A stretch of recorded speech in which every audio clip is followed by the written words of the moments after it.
the day before the 2026 World Cup opens. Something is pressing against the foundations of football's grandest event from directions the organization running it did not adequately prepare for. Not a single crisis with a single cause, a convergence, arriving simultaneously, from separate sources, through separate mechanisms, each one the product of choices made across years rather than days. 48 nations, 104 matches, 3 host countries, 16 cities, decades of institutional buildup, the largest football tournament ever assembled, and on its eve, the pressure bearing down on FIFA is unlike anything this governing body has faced in the modern era of the sport. What makes it worth examining carefully is not its scale, but its origin. None of what is closing in on this tournament arrived from outside. It was constructed from within, through accumulated decisions that each seemed manageable in isolation, and whose combined weight is only now becoming fully visible. Begin in Mexico City, because what is happening on the streets around the Estadio Azteca the day before the world turns to look at it tells you something that the official tournament narrative cannot contain. Thousands of demonstrators from a dissident teachers' union have occupied the avenue leading to the stadium. Their demands are specific: salary increases and the reversal of a pension reform the government has said it cannot reverse. They have been marching for more than a week. On June 1st, police dispersed their encampment near the tournament's fan zone in the Zocalo with rubber bullets and tear gas. They regrouped. They remained. They are still there now, the day before the opening match, physically occupying the approach to the ground that will host it. Mexico's president has characterized the demonstration as a deliberate provocation, staged at this moment to transmit a particular image to the global audience about to tune in. That characterization may have merit. The images themselves are not a characterization. Blocked roads are not a narrative construction. Beneath the teachers' protest is something older and more structurally embedded.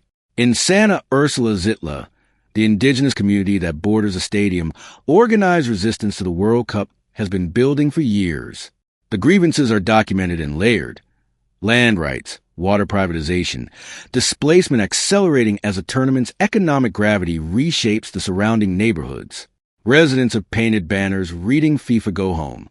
They march under signs that name this the World Cup of displacement. The stadium's renovation, a $110 million reconstruction, sits at the center of this tension as a symbol visible from the streets of the community that did not benefit from it. The opening ceremony will happen inside that stadium tomorrow. The people outside it have been saying something about the terms of this tournament's arrival since long before the cameras arrived. Pull back further, because what is happening in Mexico City connects to a financial and commercial picture that has developed across the United States in ways FIFA's public communications have struggled to keep pace with. In February, FIFA's president told the world every match was sold out. That statement survived only days before journalists consulted FIFA's own ticketing website and found thousands of available seats. The correction came quietly. The original claim had already circulated. Right now, on the eve of opening, resale prices for multiple group stage fixtures are contracting. A seat at Saudi Arabia versus Cabo Verde that was trading above $600 in December is now available for around $160. Nearly 80% of hotel operators across the 11 American host cities report booking levels running below their original projections. One industry body used a phrase non-event to describe the World Cup's commercial impact on their sector. That is a phrase chosen by people whose business model was built on the assumption that this tournament would be the opposite. The ticket pricing itself has moved from a subject of public complaint into the domain of formal legal investigation. The attorneys general of New York and New Jersey have opened official inquiries into FIFA's ticketing practices, examining whether the organization exercised monopoly power and imposed conditions on consumers that would not survive scrutiny in a competitive market. In some cases, ticket prices for this tournament are 5 times what they were in Qatar. A premium seat at the final carries a price tag exceeding $30,000. The American president, asked about the roughly $1,000 cost of a seat in the upper sections for the U.S. opener, said he would not pay it either. To be honest, the head of the host nation, in public, declining to endorse the pricing of the event his country is staging. FIFA's president responded by framing the pricing as appropriate to the American entertainment market and described the tournament as the equivalent of 104 Super Bowls and 1,000 years of World Cup simultaneously. He said 100% of the inventory released had been sold. The resale platforms, at that same moment, were adjusting downward. The hotels were tracking below forecast. The gap between the institutional account and the documented commercial reality was visible to anyone looking at both simultaneously. The access story runs in parallel, and it is where the tournament's stated identity is most directly challenged by its operational reality. A Somali referee, selected by FIFA from a global pool of officials, carrying valid documentation, holding a diplomatic passport, arrived at Miami International Airport and was subjected to 11 hours of questioning. He was determined inadmissible on the basis of vetting concerns that were never specified. He was placed on a return flight. He is not at the World Cup. Somalia is among the 39 countries subject to American travel restrictions. His career, his selection, his documentation, none of it changed that classification. Iran's national team is sleeping in Tijuana, Mexico. They cross the border on match days and return the same evening.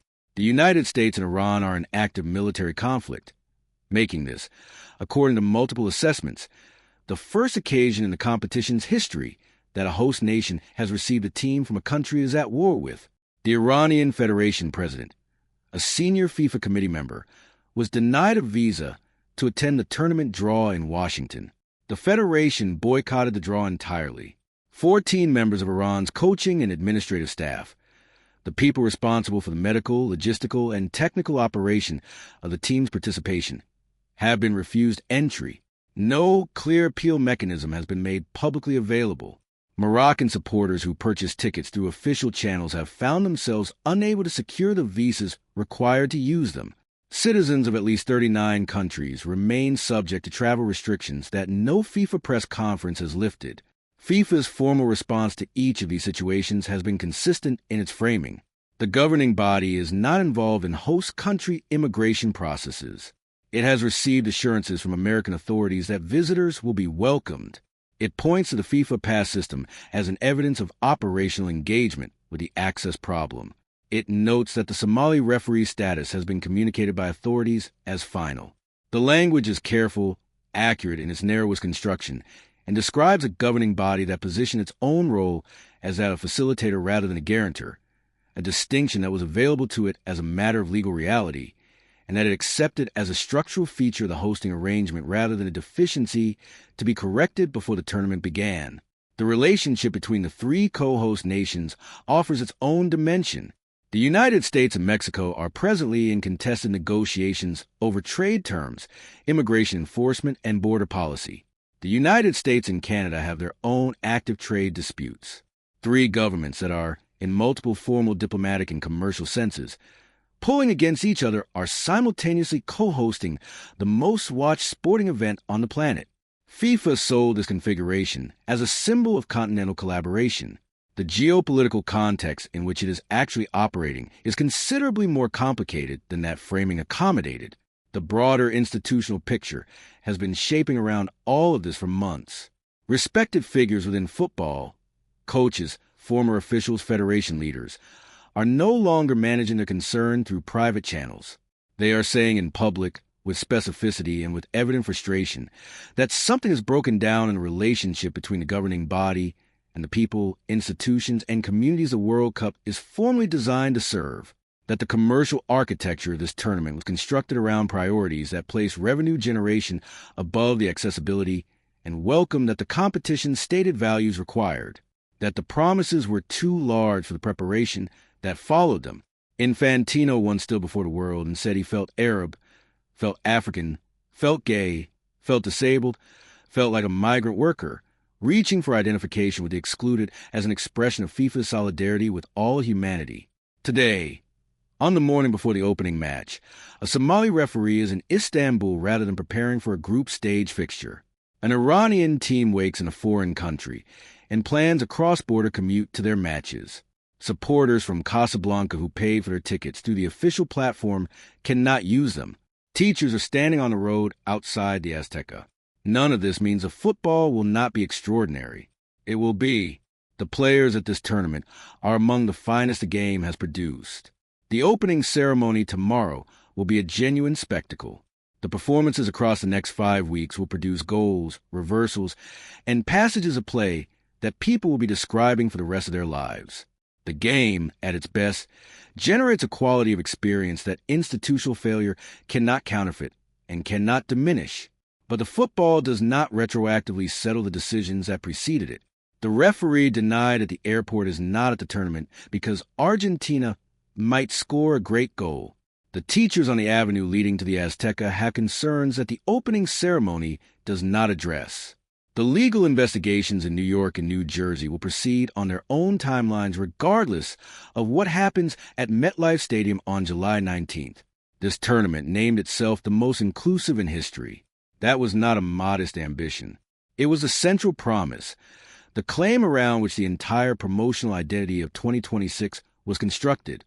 The distance between that promise and the documented operational reality of the eve of its opening is the measure by which this tournament will eventually be assessed, alongside whatever the football produces. The question is not who lifts the trophy in New Jersey. It is whether, when the final accounting of this tournament is made, the most inclusive World Cup in history will be the accurate description, or the one that got away.